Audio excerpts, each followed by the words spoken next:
Hi friends, ఎలా ఉన్నారు? One more mini vlog. ఏంటి ఎప్పుడు చూడు జాన్ చెట్టే పెడుతున్నావు ఏంటి అక్క అని అనుకోకండి. ఈరోజు జాన్ చెట్టు నుంచి ఎక్కువ జాంకాయలు కనిపిస్తున్నాయి పెద్దవి అని చెప్పి మా నాన్న అయితే నిచ్చినేసి మరీ ఎక్కాడు. కానీ అంత పెద్దగా ఏం కనిపించలేదు అనుకుంటా. నార్మల్గా ఉన్న కాయలన్నీ తీస్తాడు. ఈ జాంకాయకు ఒక స్టోరీ కూడా ఉంది. ఫస్ట్ ప్రెగ్నెన్సీలో కూడా నేను జాంకాయలు ఎక్కువగా తినేదాన్ని. అలాగే నా కూతురికి కూడా జాంకాయలు అంటే చాలా ఇష్టం. ఇప్పుడు బాగానే తినేస్తుంది. సెకండ్ ఏమో చూడాలి. ఇకపోతే ఈరోజు మా అమ్మ మార్నింగ్ బెండకాయ పులుసు ఇంకా తోటకూర ఫ్రై అయితే చేసింది.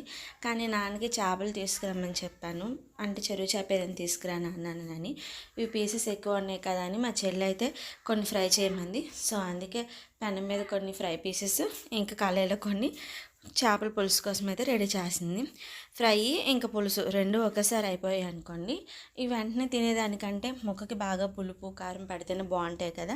సో అందుకే నైట్కి అనేసి ఇవి ఉంచేసాము. కానీ మధ్యాహ్నం అయితే నేను హెడ్ అయితే వేసుకున్నాను. మీలో ఎంతమందికి హెడ్ అంటే ఇష్టం కామెంట్ చేయండి. ఇంకా ఫ్రై పీస్ ఒకటి. నా లంచ్ అయితే ఈరోజు కంప్లీట్ అయిపోయింది. మరి మీరేం చేస్తారో కామెంట్ చేయండి. వీడియో నచ్చితే సబ్స్క్రైబ్. బాయ్.